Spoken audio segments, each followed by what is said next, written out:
하나님 아버지 고맙습니다. 오늘도 피곤한 시간이지만 하나님 말씀을 함께 공부하기 위하여 이 자리에 모였습니다. 하나님 오늘 우리에게 은혜를 더하여 주시고 특별히 말씀을 공부하는 이 일로 우리가 어떻게 살아갈 수 있을지, 우리가 어떻게 누군가의 곁에 있을 수 있을지, 어떻게 함께 걸을 수 있을지, 어떻게 그들의 삶을 채워줄 수 있을지 고민하는 고민과 그리고 삶의 행동이 함께 나타날 수 있도록 우리의 발걸음을 인도하여 주시옵소서. 성령님 우리와 함께하여 주시옵소서. 감사드립니다. 예수님의 이름으로 기도합니다. 아멘. 네, 오늘 우리 룻기 이제 1장 그 뒷부분을 쭉 보게 되는데 우리 유인물 우리 같이 보시면서 우리 얘기하도록 하겠습니다. 오늘은 룻기 1장 7절에서 22절까지 곁을 지킨다는 것 이런 제목으로 같이 해보겠습니다. 지난 시간에 우리는 인생의 결정적인 갈림길 앞에서 엘리멜렉과 나오미가 선택했던 길이 그들을 어디로 데려가는지 함께 살펴봤습니다. 세 번의 갈림길이 있습니다. 첫 번째는 베들레헴에 흉년이 들었을 때, 그리고 두 번째는 그 모압으로 건너간 뒤후에 엘리멜렉이 죽었을 때, 그리고 세 번째는 그 두 아들이 자녀가 없이 죽고 그리고 저 베들레헴에 양식이 있었다는 소식을 듣게 되었을 때, 이 세 번의 갈림길에 서게 됩니다. 자, 그들은 우리가 모두 공감할 만큼 사실 합리적인 선택을 했습니다. 자, 그런데 사실 우리가 그 선택을 비난할 수 없는 게 우리도 똑같은 상황이 되면 아마 크게 다르지 않은 선택을 했을 거기 때문에 그렇습니다. 자, 엘리멜렉의 이름의 뜻이 나의 하나님은 왕이시다 라는 뜻이었습니다. 엘리, 나의 하나님은 멜렉, 왕이다. 그런데 그 엘리멜렉의 선택 속에 분명히 하나님은 왕이라고 고백했던 엘리멜렉이었지만 그 선택 속에 하나님이 뭔가 일하신다는 흔적은 없었습니다. 지극히 현실만 보고 그냥 양식을 찾아서 생존을 위해서 살아갔습니다. 그런데 하나님께서 나를 약속의 땅에 두셨다. 이 땅에 대한 어떤 책임감을 가지고 살아가게 하셨다. 어떤 하나님의 영역은 그 선택 속에 전혀 없었던 것이죠. 그 생각을 했습니다. 우리도 그리스도인이라는 이름을 가지고 살아가는데, 성도, 거룩한 무리들이라는 이름을 가지고 살아가는데, 우리의 삶에 그리스도인이면 그리스도인의 흔적이 있어야 되는데 그리스도인의 흔적이 없을 때가 얼마나 많을까? 우리가 살아가고 있는 우리 교회에 대해서, 우리 가정에 대해서, 이 땅에 대해서 우리도 보내신 자리에서 하나님이 맡겨주신 어떤 사명감, 어떤 책임감이 있는데 그거를 외면하고 그냥 나 한 사람 살아가는데, 먹고 사는데 바빠서 이런저런 선택을 했던 걸 얼마나 많을까? 아, 우리도 엘리멜렉과 크게 다르지 않구나 라는 생각들을 좀 하게 됩니다. 자, 엘리멜렉이 뒤에 남은 나오미. 자, 남았다는 말은 사별을 했거나 하나님의 심판 속에서 살아남았다라는 의미였죠. 엘리멜렉 뒤에 남은 나오미는 그녀의 두 아들인 말론과 기련을 의지해서 모압에 남아있는 쉽고 편한 선택을 했습니다. 금방 결정을 했습니다. 하지만 이 선택의 이면에 두 이방인 며느리를 얻는 미래를 보지는 못했습니다.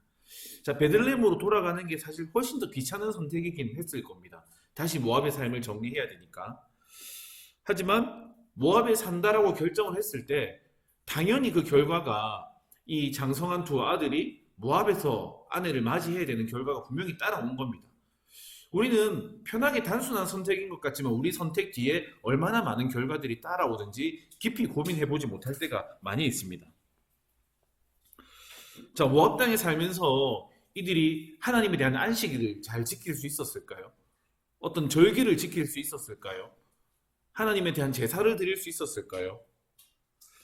신앙 공동체 밖에서 이 신앙을 지키는 일은 쉽지 않습니다. 이방신을 섬기는 지역에서.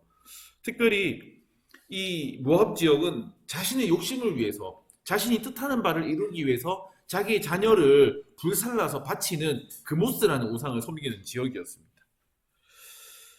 성경은 우리에게 쉽고 편한 길을 선택하라고 하지 않습니다. 고민하고 생각해서 하나님이 기뻐하시는 길, 옳은 길을 선택하라고 언제나 요구합니다. 그 깊은 고민 속에 분명히 하나님은 무엇을 기뻐하실까라는 고민이 우리의 삶 속에, 선택 속에 있어야 됩니다.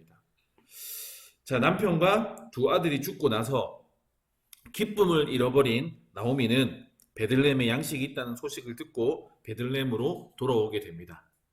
자, 우리도 마찬가지입니다. 이 선택도 우리도 또 마찬가지로 했을 법한 선택이지요. 마지막 선택이었습니다. 아무것도 의지할 것이 없어서 사실 남아있는 동안에 아들이 있었기 때문에 이 아들을 믿고 남아있었는데 이제 의지할 것 하나도 없이 이제 양식을 위해서 돌아오게 됩니다. 인생에는 종종 사실은 꽤 자주 이해되지 않는 아이러니가 펼쳐집니다. 빵집에는 빵이 떨어지고 나의 하나님은 왕이시다 라는 엘리멜렉은 자기 소견에 오른 대로 살아갑니다. 살기 위해 찾아간 모압에는 죽음이 기다리고 있고 죽음을 피해 떠나온 베들레헴에는 양식이 있는 것처럼 말입니다. 자, 어쩔 수 없이 베들레헴으로 돌아오는 선택. 이번에도 상황에 쫓겨서 선택을 하는 것처럼 보이긴 하지만 사실 이 선택이 가장 훌륭한 선택이라는 것을 나중에 알게 됩니다. 자, 그래서 우리가 인생의 갈림길에서 반드시 고려해야 될 변수가 있다면 당연히 하나님입니다. 그냥 상황, 무엇이 좋은 길일까, 나에게 무엇이 좋은 길일까가 아니라 하나님이 이 선택을 어떻게 보실까에 대한 고민이 있어야 됩니다. 자, 그리고 지난 시간에 참 많이 강조했던 게 그 어떤 선택도 우리가 비난할 수는 없다라는 거였습니다. 사실 성경은 나오미의 선택도 엘리멜렉의 선택도 비난하지 않습니다. 엘리멜렉이 모압으로 가는 선택을 했기 때문에 그가 죽게 되었다, 인과관계로 설명하지 않습니다. 다만 그 선택에 아쉬움이 남았지만 지난주의 성경의 본문은 이 나오미라는 사람의 인생이 얼마나 철저하게 텅텅 비게 되는지, 다 잃어버리게 되는지, 상실을 하게 되고 빈 껍데기만 남게 되는지, 그 아이러니한 인생 속에서 이 나오미의 인생이 참 힘들어지고 있다는 것을 보여주는 장치였습니다. 그래서 내가 고난을 받을 때 우리는 이 고난의 의미를 성찰해보고 지금 내가 가고 있는 이 길이 하나님이 기뻐하시는 길인지 돌아봐야 되지만, 다른 사람들이 고난을 받고 있을 때 비판하거나 판단하거나 생각을 하지 말고 네가 그렇기 때문에 고난을 받는 거야 라고 함부로 말하지 말고 그냥 옆에 있어주는 거, 그 사람이 고난을 넘어설 수 있도록 곁에 있어주는 거, 그게 우리에게 참 필요한 자세다라고 했습니다.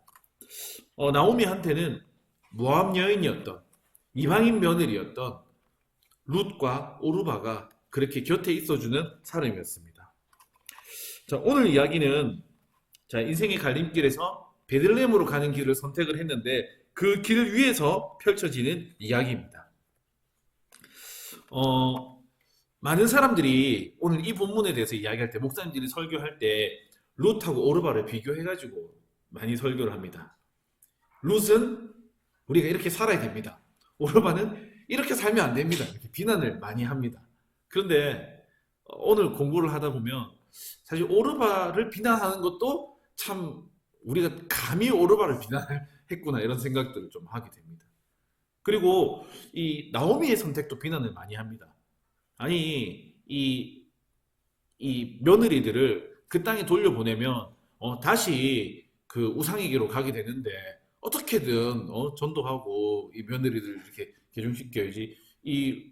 나오미의 결정도 사실 좀 나쁜 결정이었다, 신앙이 없는 결정이었다 이렇게 말하시는 분들이 많이 있습니다. 자, 그런데 오늘 본문을 좀 공부해보면 이 나오미의 결정이, 나오미가 이 며느리를 보낸 것이 사실 또 얼마나 또 아름다운 결정이었는지 또 우리가 살펴볼 수 있게 됩니다.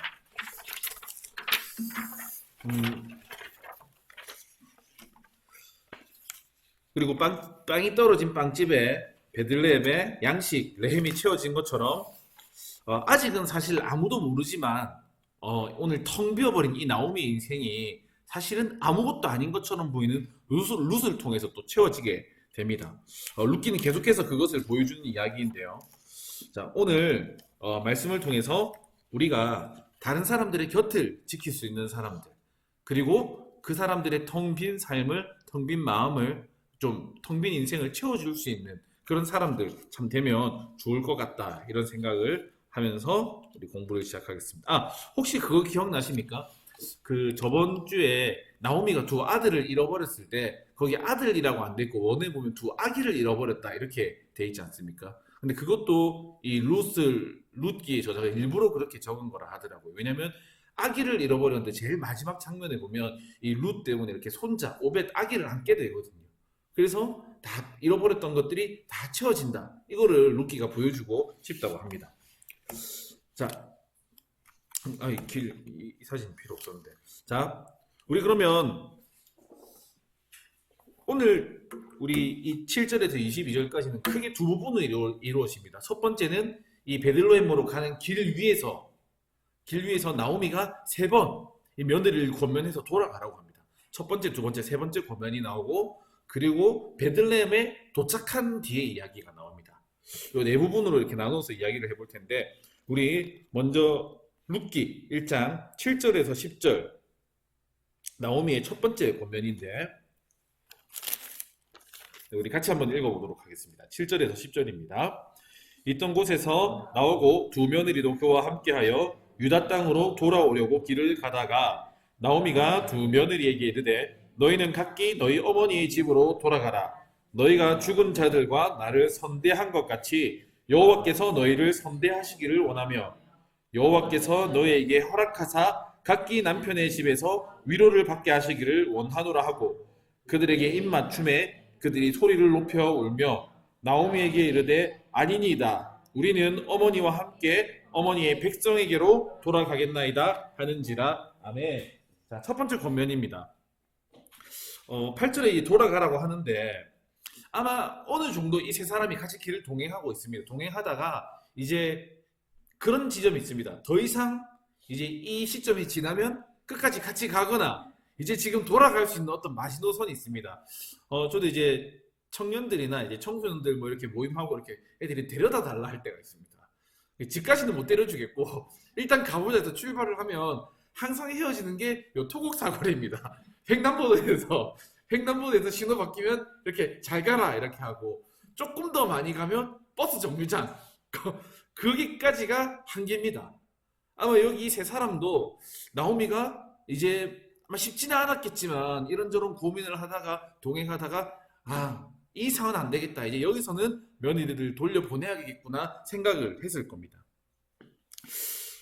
베들레헴으로 돌아가기로 마음을 먹었는데 돌아가면 이 나오미는 이제 전적으로 다른 사람들에게 삶을 의지해야 됩니다. 사실 먹고 살 수 있는 길이 없지 않습니까? 아마도 가까운 친족에게 삶을 의지해야겠죠.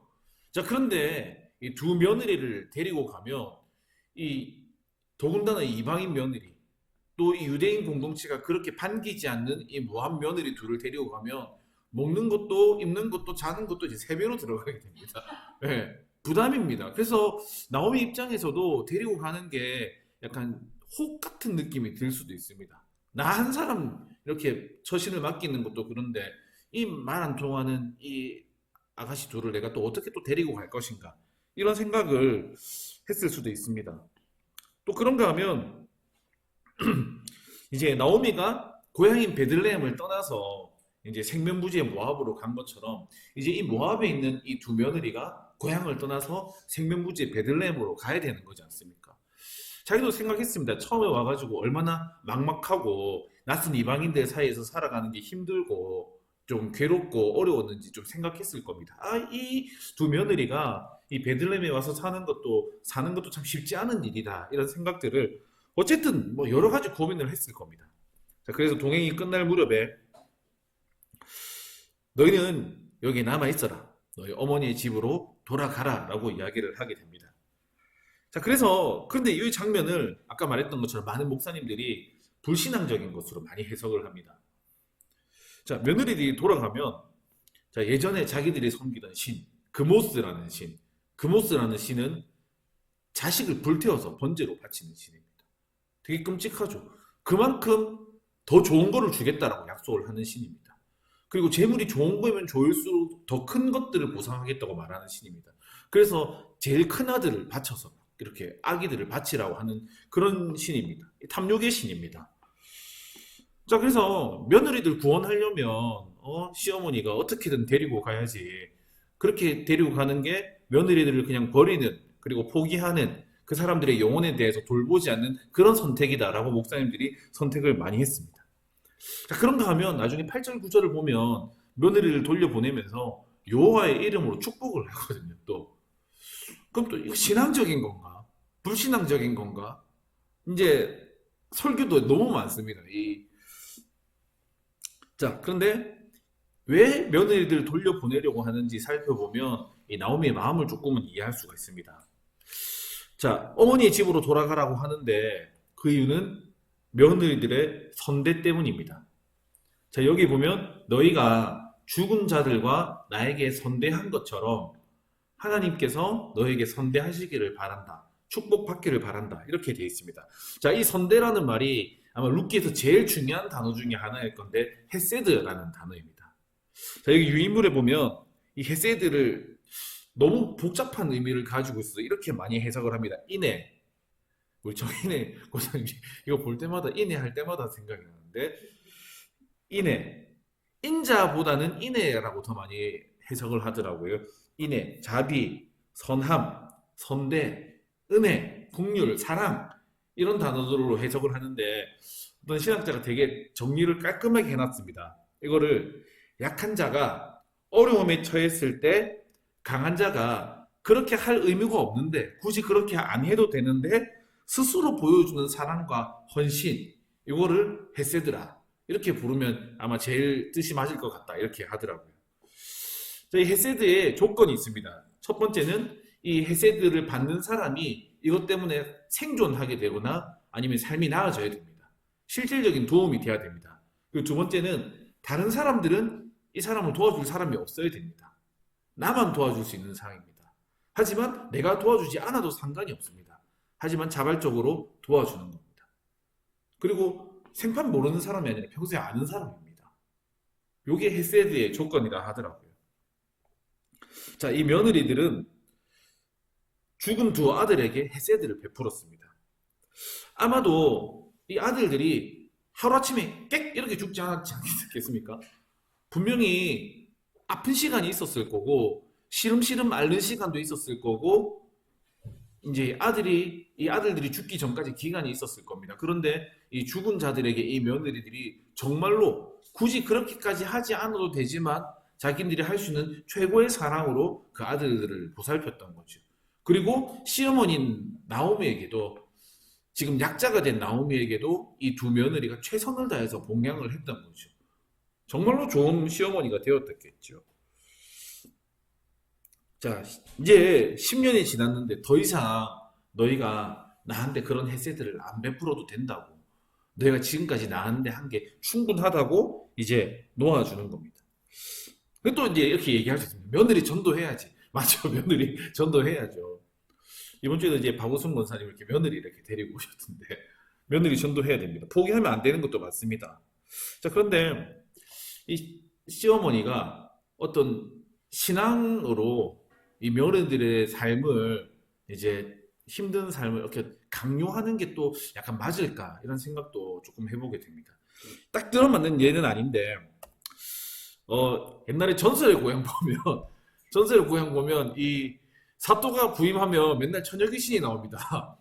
이 처녀 귀신이 맨날 하늘 가지고 이렇게 나타나는데 이유를 들어보니까 자, 시집가자마자 혹은 이렇게 시집가기로 했는데 남편이 시름시름 앓다가 갑자기 이렇게 죽습니다.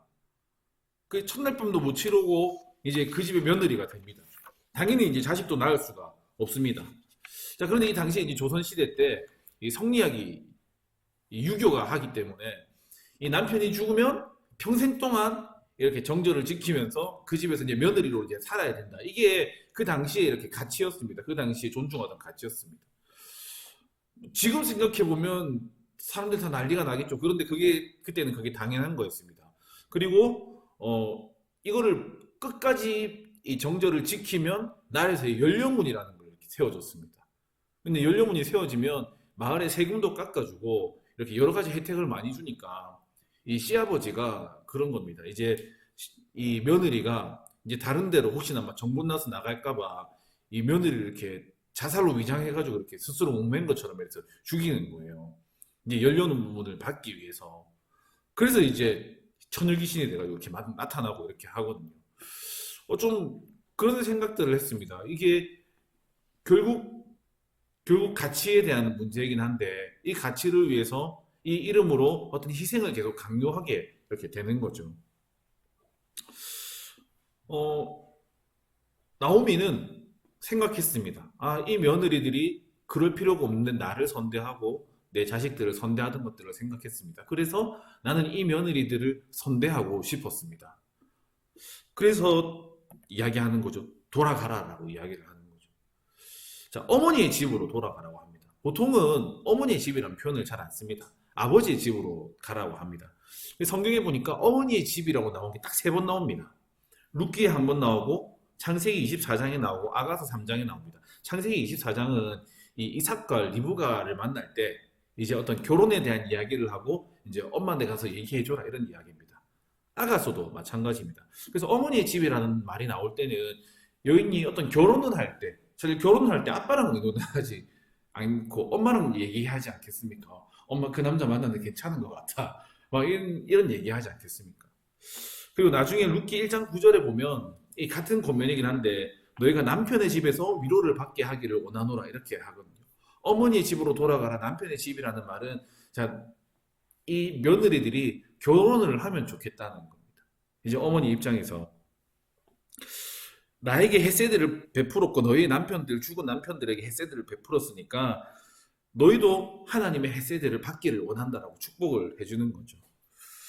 이 며느리들에게 무슨 신앙이 있어서 잘 돌봤을까요? 그렇지는 않을 겁니다. 그냥 인간적인 마음으로 그냥 연민으로 아마 헤세드를 베풀었겠죠. 자, 그렇게 하나님의 이름으로 이들의 가정을 축복하고 이들이 위로받기를 축복하고 이들이 평안하기를 축복합니다. 자, 이렇게 봤을 때 이 성경 이 룻기를 쓴 사람이 이 나오미가 불신앙적이다라고 이야기를 하고 싶은 마음은 사실 별로 없는 것 같습니다. 자, 자기 유익을 위해서 사실 며느리면 자기 유익을 위해서 얼마든지 시어머니라면 자기 유익을 위해서 얼마든지 며느리를 데리고 갈 수 있거든요. 하지만 그거를 이용하지 않은 그리고 며느리를 떠나보내면서 하나님의 헤세드에 부탁하는 어떤 신앙을 가지고 있고 그리고 이들의 생존에 관심을 가지고 있는 이들이 위로받기를 원하는 어떤 따뜻한 그런 여인으로 오늘 나오미를 묘사하고 있습니다. 자, 이렇게 했을 때 이 며느리들의 반응이 어떻습니까?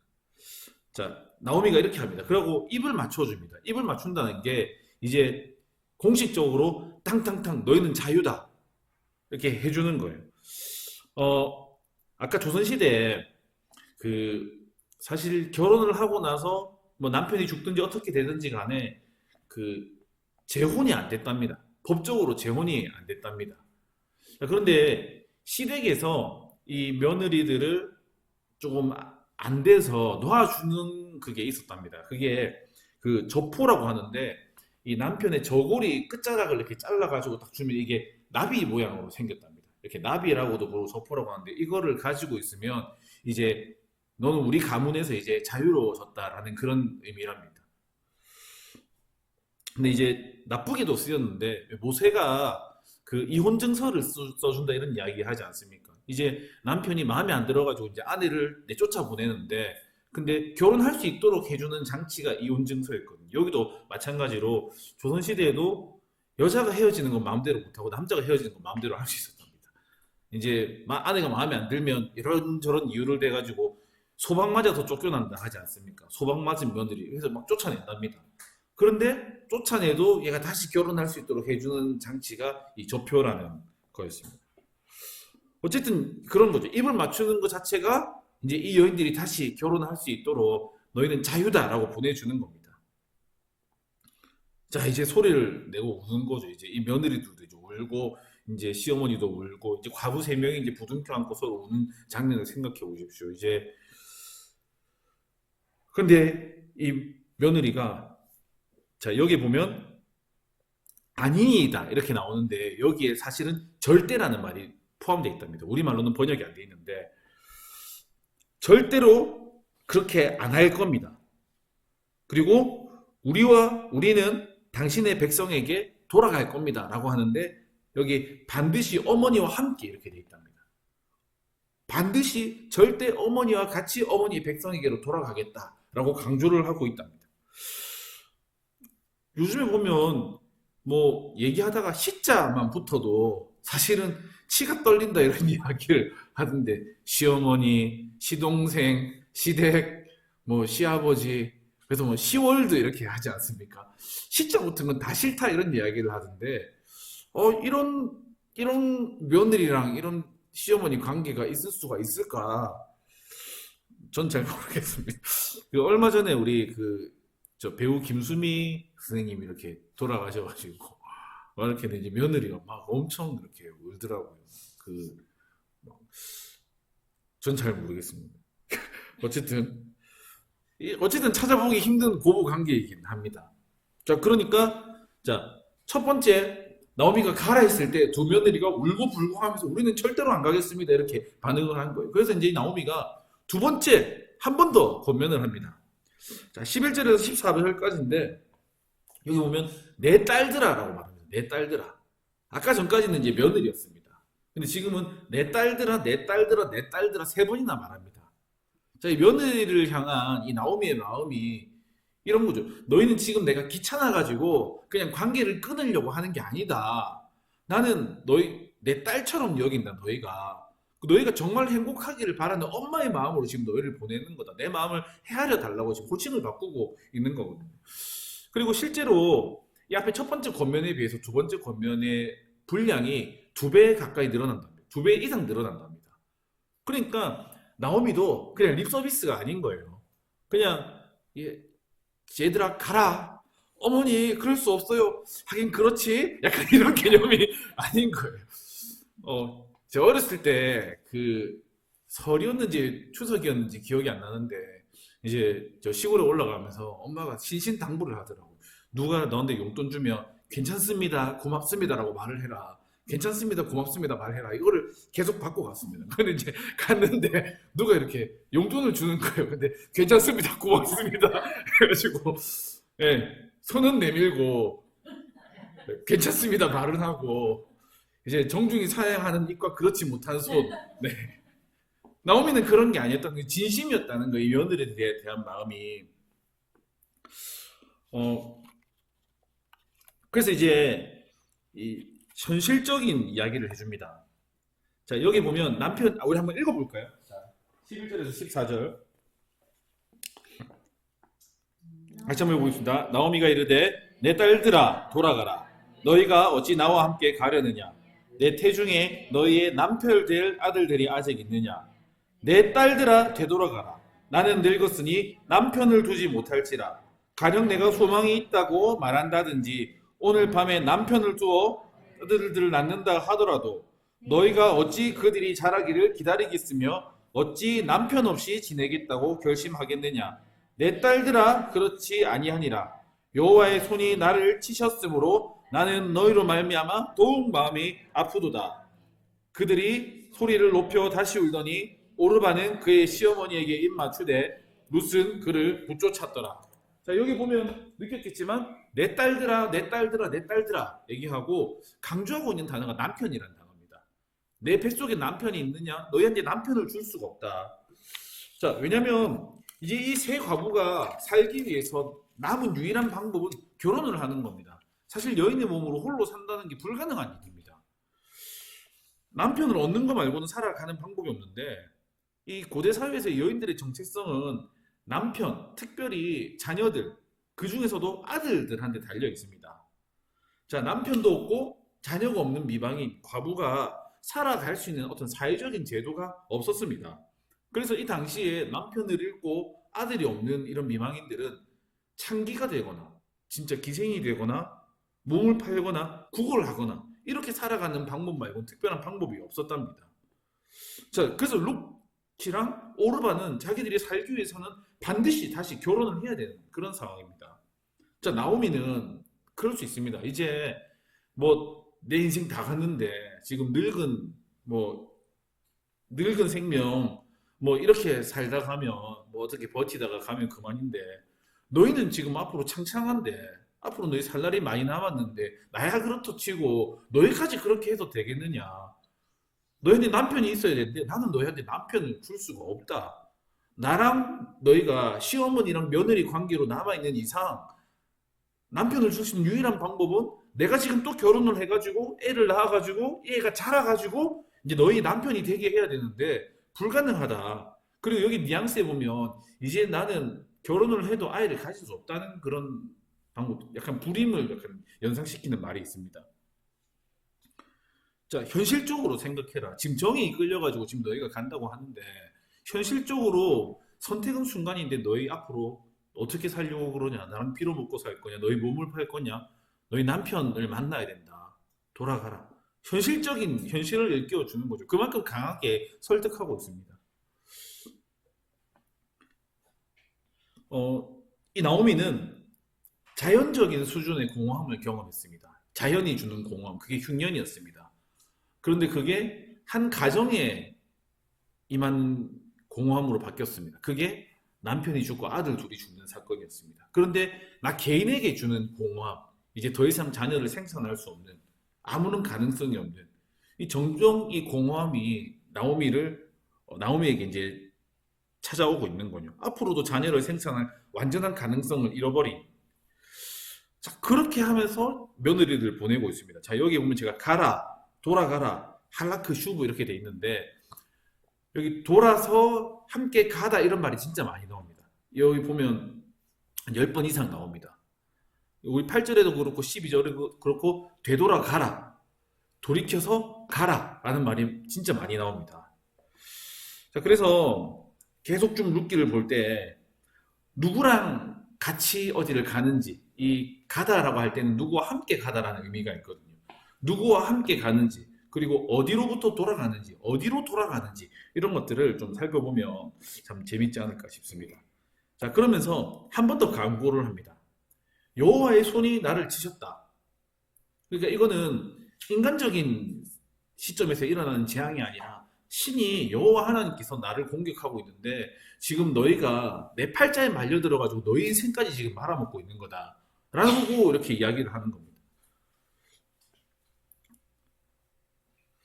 내 기구한 운명에 지금 너희가 남편을 잃어버리는 그것까지 읽게 돼가지고 지금 내 마음이 아픈데 더 이상 이 운명에 매여가지고 너희 남은 인생까지 망치지 말고 나에게서 벗어나서 너희 훨훨 좀 날아서 그렇게 행복하게 살았으면 좋겠다라는 그런 마음이죠.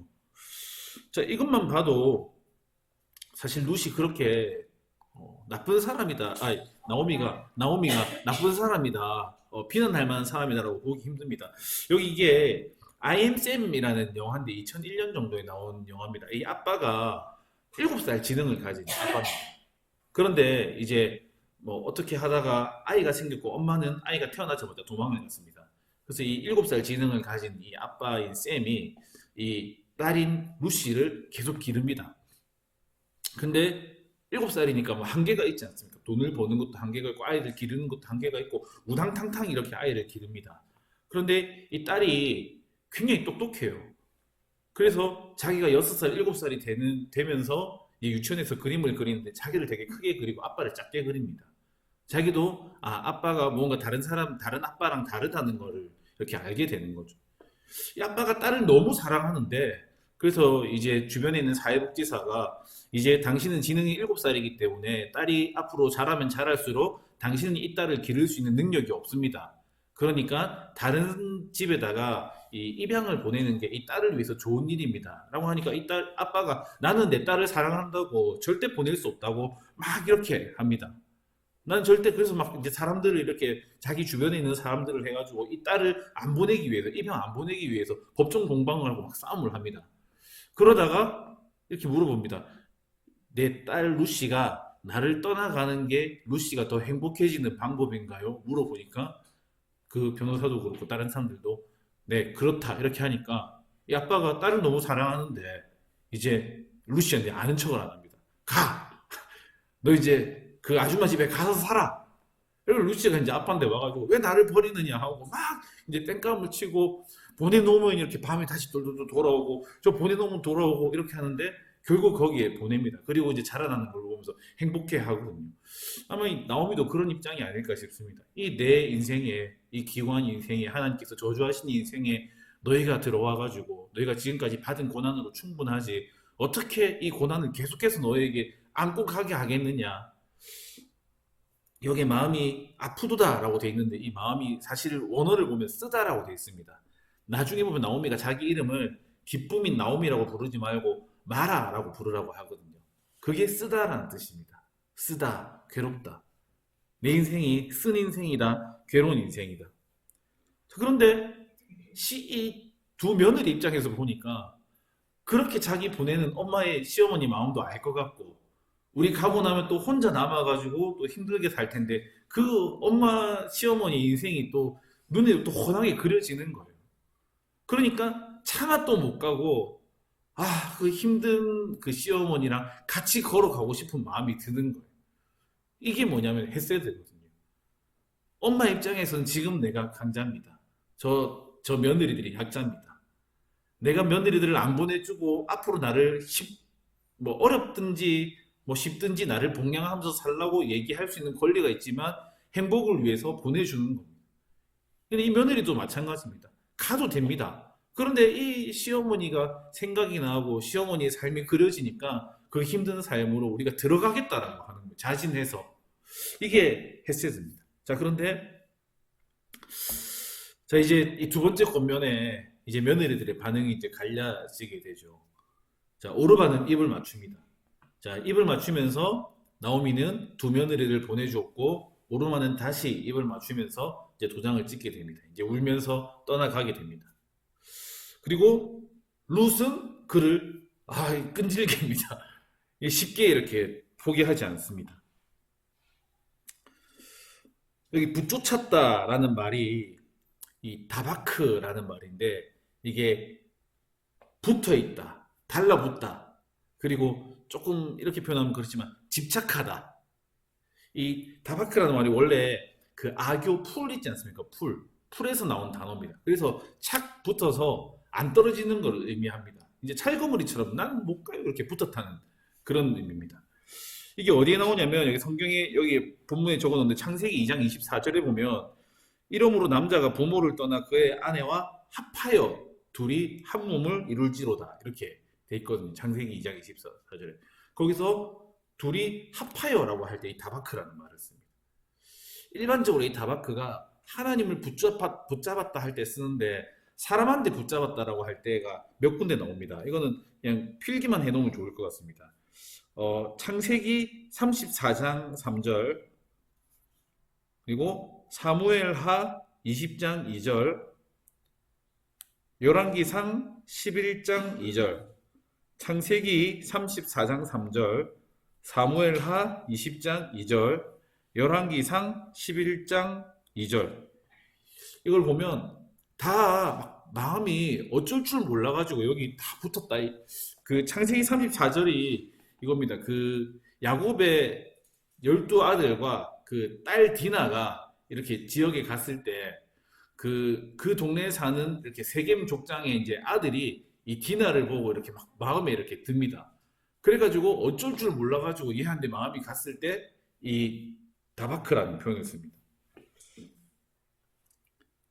그리고 2장에 보면 이 다바크라는 말이 또 나오는데 이 루키의 이 붙잡았다라는 말이 엄청 많이 나오는데 이건 2장 할 때 또 한번 살펴보도록 하겠습니다. 자, 어쨌든 이 룻이 했던 이야기는 룻이 이제 이 엄마를 쫓아가는 이야기는 진짜 말이 안 되는 이야기입니다. 그래서 이 장면을 가지고 제가 저번 시간에도 얘기했는데 자, 룻은 나중에 이제 다윗의 조상이 되었고 이 오르반은 골리앗의 조상이 됐다. 성경에는 안 나오는 이야기입니다. 그런데 이 랍비들이 실제로 그렇게 해석을 한답니다. 이 오르바의 한 3대인가 이렇게 자손이 이 골리앗이다 이런 이야기를 합니다. 그러면서 이제 사실은 비난하고 있는 거죠. 이제 오르바가 끝까지 이제 이 시어머니를 못 쫓았다고 이렇게 비난하고 있는 거죠. 뭐 사실관계는 잘 모르겠습니다. 실제로 오르바가 골리앗을 낳았는지 안 낳았는지 그건 알 수 없지만 오르바는 잘못된 선택을 해서 저주를 받았다. 그리고 한순간의 실수로 지금까지 했던 모든 잘했던 것을 다 날렸다. 그렇게 막 설교가 많이 됐습니다. 비난받아 왔습니다. 그런데 루키가 그거를 말하고 싶을까 생각해 보면 그렇지는 않은 것 같습니다. 물론 이제 이후로 오르바는 성경 속에서 이제 사라집니다. 여기가 마지막입니다. 그리고 이제 이 오르바는 자기가 얼마나 엄청난 것들을 놓치게 되었는지 아마 깨닫지 못했을 겁니다. 그냥 이렇게 돌아가서 잘 먹고 잘 살았을 겁니다. 그런데 오르바가 먼저 떠나겠다고 했던 게 아니었어요. 예, 시어머니가 가라 했는데도 안 가겠다 하다가 근데 결국에 가게 된 거예요. 시어머니한테 인애를 베풀었죠. 그리고 곁을 지켰습니다. 사실 생각해보면 오늘 나오미의 걸음이나 오르바의 걸음이나 똑같습니다. 나오미는 이방 땅에서 과부로 살 수 없어서 이제 모압을 떠나서 베들레헴으로 가는 거고, 이 오르바는 이방 땅 베들레헴에서 살 수 없어서 다시 모압으로 떠나서 자기 고향으로 가는 거지 않습니까? 이 걸음이 똑같습니다. 누가 오르바를 비난할 수가 있을까요? 오르바는 좋은 며느리고, 자, 오르바를 비난하게 되면 룻의 행동이 상식적인 행동이 됩니다. 우리 모두 룻처럼 살아야 됩니다. 이렇게 됩니다. 그런데 오르바가 상식인이에요. 오르바가 정상적인 사람입니다. 누구나 선택할 만한 그런 사람입니다. 심지어 좋은 사람입니다. 그런 측면에서 보니까 룻이 말도 안 되는 사람이 되는 거예요. 심지어 모든 사람들이 자기 소견에 옳은 대로 살아가고 있던 사사시대에 저렇게 엄청난 인애를 가지고 마지막까지 시어머니를 붙드는 저 모함 여인이, 이방 여인이 어떻게 저런 선택을 할 수 있을까? 룻이 가지고 있는 사랑이, 룻이 가지고 있는 인애가 정말로 엄청난, 정말 충격적인 그런 일이 되는 거예요. 사실 루키가 하고 싶은 말은 그거거든요. 자, 그래서 이제 세 번째 권면. 자, 첫 번째는, 자, 그냥 가라. 너희 나한테 잘해줬잖아. 너희 이제 굳이 나 따라올 필요 없다. 요 정도 뉘앙스였습니다. 두 번째는, 딸들아, 난 진짜 너희가 행복해지기를 원한다. 너희 어머니 집으로 가서 결혼도 하고, 난 너에게 남편을 줄 수 없는데, 현실적으로 생각해야지. 정 때문에 나 따라오면 안 된다. 가라. 가야 너희가 산다. 라고 설득을 했습니다. 그런데도 지금 룻이 따라오니까, 자, 세 번째 권면 15절에서 18절 보면 이렇게 되어 있습니다. 제가 한번 읽어보겠습니다. 나오미가 또 이르되 보라, 내 동서는 그의 백성과 그의 신들에게로 돌아가나니 너도 너의 동서를 따라 돌아가라 하니, 우리 16절 17절은 중요한 거라서 좀 같이 읽어야 될 거예요. 혼자 읽으려고 했는데 오늘 제일 중요한 구절이라서 같이 읽습니다. 룻이 이르되 내게 어머니를 떠나며 어머니를 따르지 말고 돌아가라 강권하지 마옵소서. 어머니께서 가시는 곳에 나도 가고 어머니께서 머무시는 곳에서 나도 머물겠나이다. 어머니의 백성이 나의 백성이 되고 어머니의 하나님이 나의 하나님이 되시리니 어머니께서 죽으시는 곳에서 나도 죽어 거기 묻힐 것이라. 만일 내가 죽는 일 외에 어머니를 떠나면 여호와께서 내게 벌을 내리시고 더 내리시기를 원하나이다 하는지라. 나오미가 룻이 자기와 함께 가기로 굳게 결심함을 보고 그에게 말하기를 그치니라. 자, 마지막이 뭐라고 하냐면 동서를 따라서 그의 백성에게로, 그의 신에게로 가라라고 이렇게 이야기를 합니다. 자, 이 백성이 뭐냐면, 신이 뭐냐면, 아까는 현실적인 문제였잖아요. 이렇게 먹고 사는 문제. 백성과 신은 존재의 가치입니다. 정체성입니다. 자기의 뿌리입니다. 과연 모압인이라는 정체성을 버릴 수 있을까? 자기 종교를 버릴 수 있을까? 태어나면서부터 결정되어 있는 그 정체성을 과연 룻이 버릴 수 있을까? 자, 그리고 지금 사람이 이제 비슷한 처지에 있는 상황이, 야, 걔도 그렇게 한다던데? 다른 사람들도 다 그렇게 한다던데? 이렇게 하면 따라가게 되어 있습니다. 비슷한 처지지 않습니까? 나이도 비슷하고, 둘 다 과부고, 둘 다 애기도 없고, 둘 다 모함 여인이고, 야, 니는 왜 안 가? 너희 동서 오르마는 갔는데? 이렇게 하면 나도 가야 되나? 혹시 아까 전에 오르바가 안 갈 줄 알고 나도 안 간다고 했는데 갑자기 오르바가 약간 이렇게 좀 고민하고 있었으면, 자, 시어머니가 한 번 더 얘기해주면 좋겠다. 야, 너희 동서 봐라, 가라. 그럴까요? 이렇게 했을 수도 있습니다. 자, 정서적으로 설득하고 이 존재의 뿌리를, 니 완전 다 바꿔야 되는데 이거 가능하겠냐? 이거 어렵다. 자, 지금이라도 늦지 않았으니까 동서를 따라가라. 저희 아버지 또래, 아버지 친구들 중에 하시는 일들이 다 비슷합니다. 뭘 하시냐면 다 도배를 하세요. 제 물어보니까 이제 시골에서 이제 평생 농사 짓다가 이제 고향을 떠나서 이제 다 부산으로 오게 됐는데 다들 이제 배운 기술도 없고 이렇게 하니까 부산에서 뭐 먹고 살아야 되겠냐 했는데 처음에 어떤 친구가 가서 도배하는데 취직을 했대요. 기술 배워가지고 도배로. 그러니까 아빠 친구들이 그래? 그래서 아버지 친구들 중에 도배하신 분들이 6분, 7분 고향 친구들 중에 그렇게 있습니다. 그러니까 이 친구 한다고 하니까 다 그렇나? 그렇나 하면서 다 따라가는 거죠. 불안한 상황 속에서 어떤 미래에 대한, 마찬가지입니다. 동서가 갔으니까 니도 가라. 그래? 요거는 사실 거부하기가 힘듭니다. 자, 그런데 룻이 하는 얘기를 들어보니까 이 보통 며느리가 아닙니다. 마음을 단단히 먹었습니다. 자, 룻이 오늘 아까 16, 17절에서 5단계 고백을 하는데 저는 어머니를 절대 버리지 않겠습니다. 이렇게 돼 있거든요. 내게 어머니를 떠나며 어머니를 따르지 말고 돌아가라 강권하지 마옵소서. 어머니를 버리지 않겠습니다. 그리고 어머니가 살아있는 동안에 내가 어머니에게 충성하겠습니다. 자, 어머니께서 가시는 곳에 나도 가고 어머니께서 머무시는 곳에서 나도 머물겠나이다. 그래서 머물다라는 말이 사실은 밤을 지새우다라는 말이거든요. 어머니가 어디를 가든지 간에 거기서 내가 잠자리를 봐드리겠습니다. 어디든지. 거기가 베들레헴이 아니어도 상관없습니다. 모압에도 상관없고 이집트여도 상관없습니다. 어머니가 가시는 곳에 내가 어머니와 늘 영원히 함께 하겠습니다. 라는 고백이었습니다. 자, 사실상 시어머니랑 며느리 관계가 끝났습니다. 시아버지도 없고 남편도 없고 사실 남남입니다. 지금 어려운 이 시절에 힘들고 공부한 시대인데 나 혼자라도 어떻게 살아남아야 되지 라고 생각을 하는데 자, 이렇게 고백하는 게 사실 이 헤세드가 담겨있는 고백인 것이죠. 자, 세 번째, 제일 중요합니다. 당신의 하나님이 나의 하나님입니다. 어머니의 백성이 나의 백성이 되고 어머니의 하나님이 나의 하나님이 되시리니. 룻이 얼마나 하나님에 대해서 알았는지 잘 모르겠습니다. 여호와 하나님에 대한 신앙이 얼마나 있었는지 잘 모르겠습니다. 자, 그런데 나오미가 자, 너희 동서를 따라서 내 백성에게 내 신에게로 돌아가라라고 했는데 거기에 대해서 정면으로 이제 앞으로 어머니의 신이 내 신이 될 겁니다. 어머니의 백성이 나의 백성이 될 겁니다. 사실 하나님에 대해서 잘 모를 수도 있습니다. 특별히 이 나오미는 여호와의 손이 나를 쳐가지고 내가 지금 아프다, 괴롭다, 쓰다 너희 때문에 여호와께서 나를 치셨는데 거기 너희가 얼매인 것 같아서 더 마음이 아프다라고 했는데 그 여호와를 내 하나님으로 삼겠다고 한 겁니다. 왜?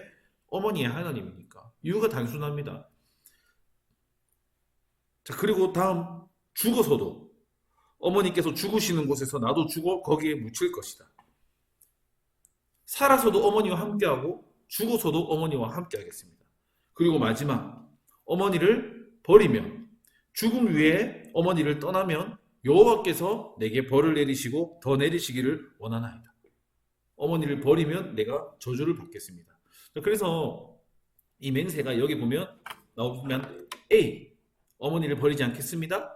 끝에 어머니를 버리면 저주를 받겠습니다. 살아있는 동안에 충성하겠습니다. 죽어서도 충성하겠습니다. 이 중간에 게 사실 제일 핵심적인 고백이거든요.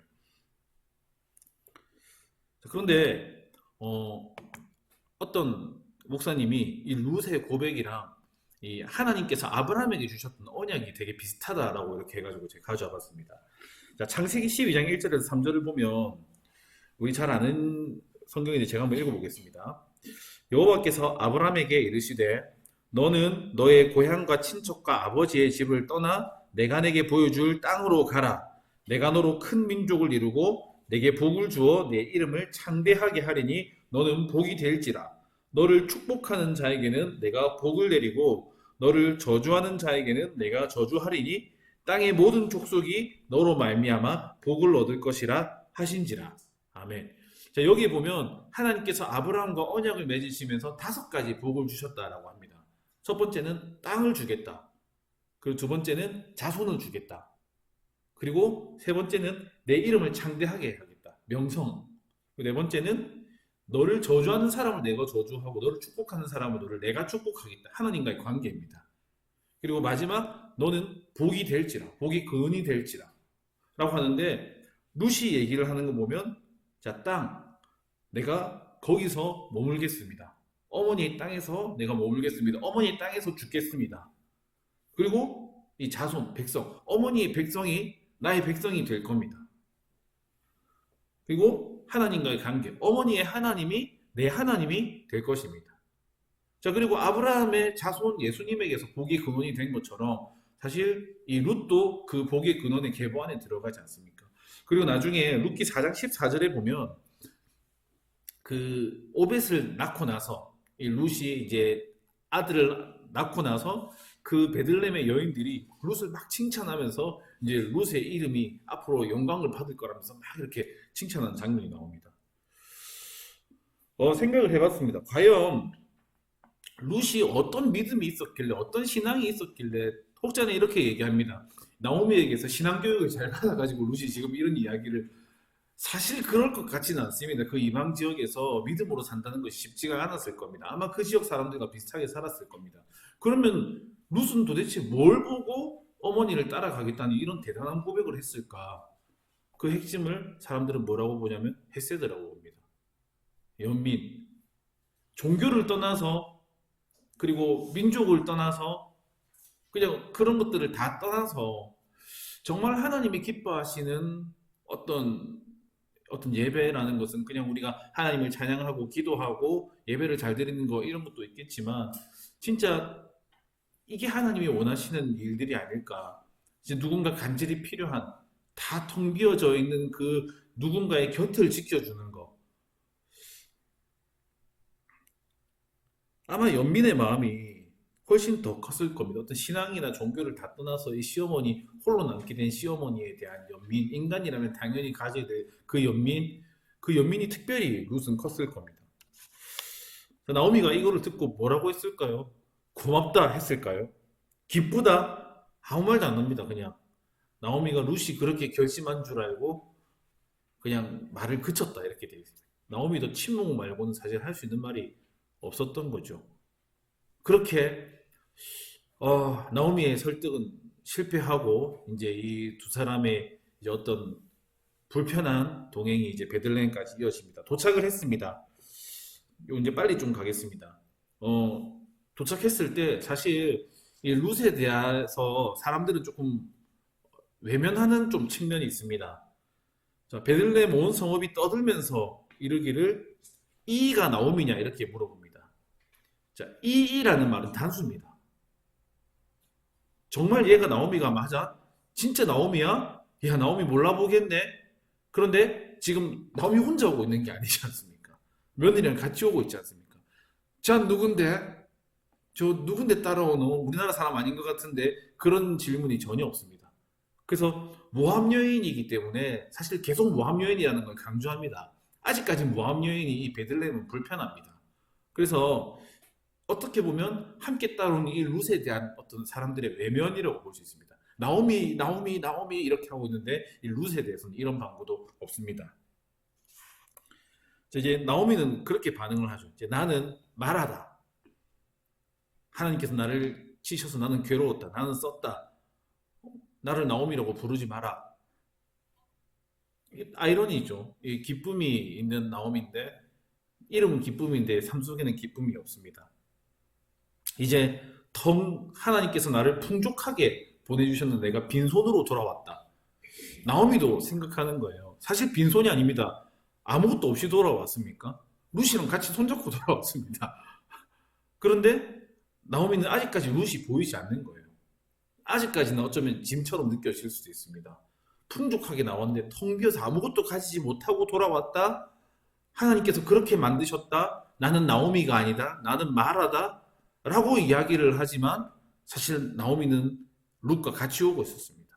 나오미도 어떤 룻에 대한 기대가 사실은 없는 거죠. 고맙긴 한데 힘든 인생 같이 걸어가겠네 이런 느낌으로 돌아온 거죠.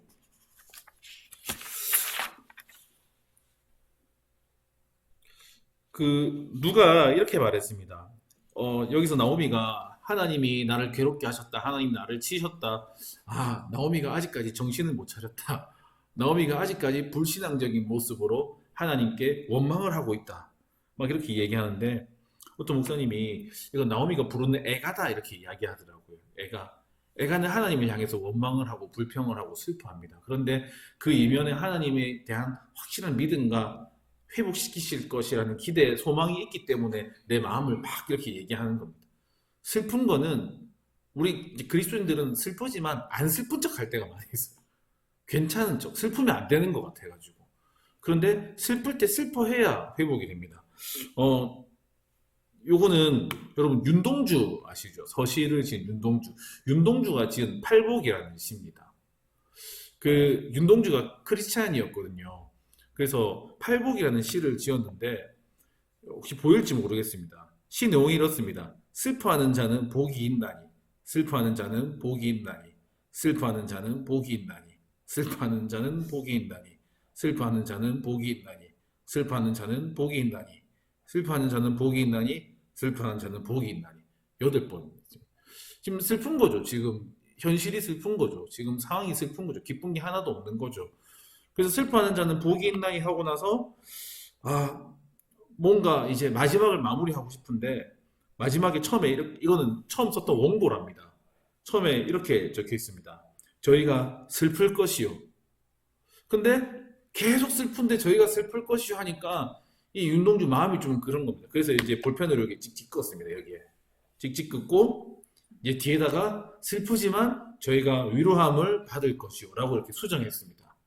근데 생각해 보니까 이게 자기 기만인 것 같은 거예요.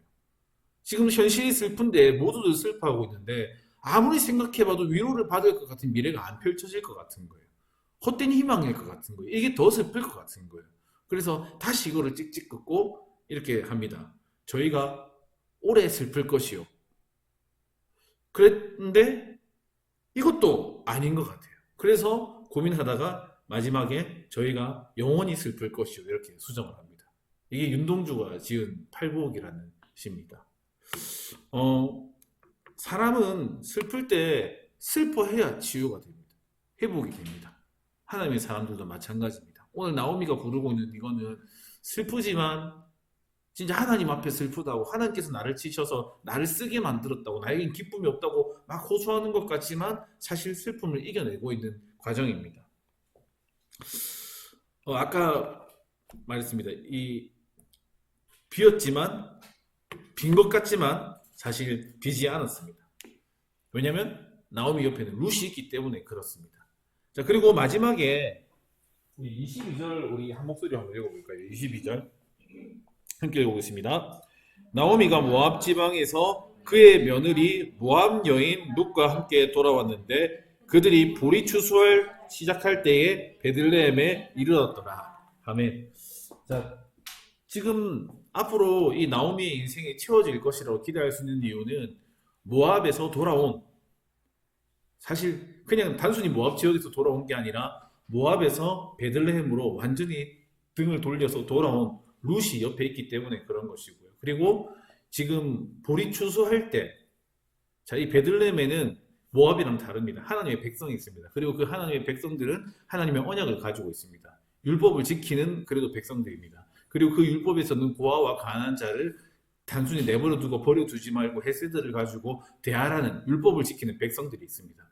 그래서 앞으로 나오미가 채워질 것이라는 어떤 기대를 가지고 비어있는 것 같지만 비지 않은 모습으로 끝나게 됩니다. 사사기 16장 22절에 보면 이 삼손이 이 블레셋 사람들한테 다 잡혀가가지고 이제 머리털이 다 밀리고 눈이 뽑혀가지고 이제 곤욕을 지르고 있습니다. 그 완전 삼손이 끝난 것 같은데 마지막에 그의 머리털이 밀린 후에 다시 자라기 시작하니라 이렇게 마무리가 되거든요. 어떤 미래에 대한 복선이죠. 오늘 마무리하면서 룻기가 우리에게 주는 메시지입니다. 자, 첫 번째로 고통은 연대로 극복한다. 자, 나오미의 인생은 고통스러운 인생이었습니다. 하지만 그 옆에는 두 며느리가 있었습니다. 그리고 마지막까지 함께 돌아오고자 하는 며느리 룻이 있습니다. 같이 소리를 높여서 울고 입을 맞추고 내가 며느리들의 형편을 헤아리고 며느리들은 내 형편을 헤아려주고 그 곁에 있는 것으로 사실 고통이 조금씩 극복되고 있습니다. 이거는 종교도 상관없고 민족도 상관없습니다. 나이도 상관이 없었습니다. 모압의 이방 여인이었던 룻이 하나님께서 하나님의 백성들한테 요구하는 행동을 지금 하고 있습니다. 나오미 옆에서 같이 걸어주고 있습니다. 예수님도 마찬가지입니다. 우리 옆에서 같이 걸어주고 계십니다.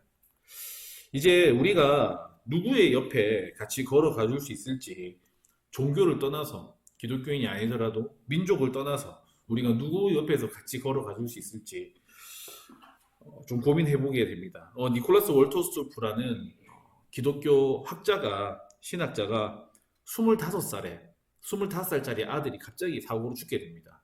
박사 논문을 쓰고 있던 굉장히 창창한 똑똑한 젊은이였는데 등산 갔다가 발을 헛디뎌가지고 죽게 됩니다. 사람들이 찾아와가지고 계속 위로를 합니다. 죽음이 끝이 아닌 거 알고 있지 않습니까? 더 좋은 곳으로 갔을 겁니다. 하나님께서 나중에 다시 만나게 해주실 겁니다. 그 책에서 이렇게 썼습니다. 나는 내 아들이 다시 돌아오는 것 외에 그 어떤 말로도 위로를 받을 수가 없었다. 죽음이 끝이 아니라는 말을 하지 마라. 죽음은 악한 것이고, 죽음은 사탄 같은 것이고, 죽음은 끔찍한 거다. 나한테 그런 위로를 해주고 싶은 마음이 들겠지만, 그거는 내 옆에 멀리 떨어져 있는 거다. 하면서 마지막에 이렇게 했습니다. 나를 진짜 위로하고 싶다면, 내 통곡의 벤치에 나와 함께 앉아주세요. 이렇게 딱 적거든요. 요 사진은 예전에 우리 세월호 그 사건 났을 때 이제 사고가 나고 한 15일 후에 아마 그 희생자의 어머니였던 것 같은데 그 바다 근처를 떠나지 못하고 앉아 있는 그런 장면입니다.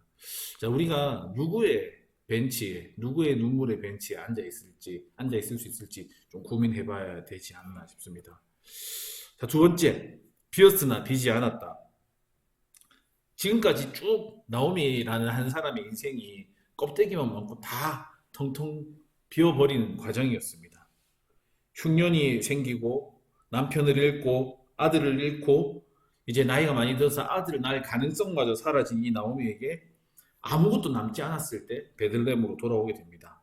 자, 며느리 루시 지금 같이 오고 있지만 이 나오미도 그리고 이 베들레헴 사람들도 아무런 의미를 두지 못합니다. 하지만 이 룻이 나중에 이 나오미의 곁을 다 충만하게 넘치도록 채워주는 사람이 됩니다. 자, 우리가 오늘 제목이 누군가의 곁에 있어주는 것 이렇게 했는데 우리가 곁에 있으면서 누군가를 어떻게 채워줄 수 있을지 좀 그런 고민들을 하면 좋을 것 같습니다. 종교를 떠나서 그리고 민족을 떠나서 생각을 떠나서 정치적 성향을 떠나서 나의 어떤 관점을 떠나서 우리가 누구의 곁에서 걸어줄 수 있을지 어떻게 그 사람의 마음을 삶을 채워줄 수 있을지 고민할 수 있는 우리가 되면 참 좋을 것 같습니다. 시간이 조금 가가지고 자, 룻기 1장 16절 17절 오늘 핵심 구절인데 꼭 한번 오늘 룻이 했던 대단한 고백인데 다시 살펴볼 수 있으면 참 좋을 것 같습니다. 네, 늦은 시간까지 수고하셨고 우리 다음 주에는 우리 2장 만나게 됩니다. 이제 2장 그 보아스의 밭에 있는 이제 룻을 만나게 됩니다. 맨날 룻 표지에 보면 이렇게 저 보리 저거 가지고 있는데 이제 드디어 이제 룻이 보리를 이렇게 따게 되는데 우리 다음 주에 같이 읽어보면 좋을 것 같습니다. 한 주일 동안 이렇게 룻 2장 읽어보면 다음 주 공부하는 도움이 될 것 같습니다. 네, 제가 잠깐 기도하고 오늘 마무리하겠습니다.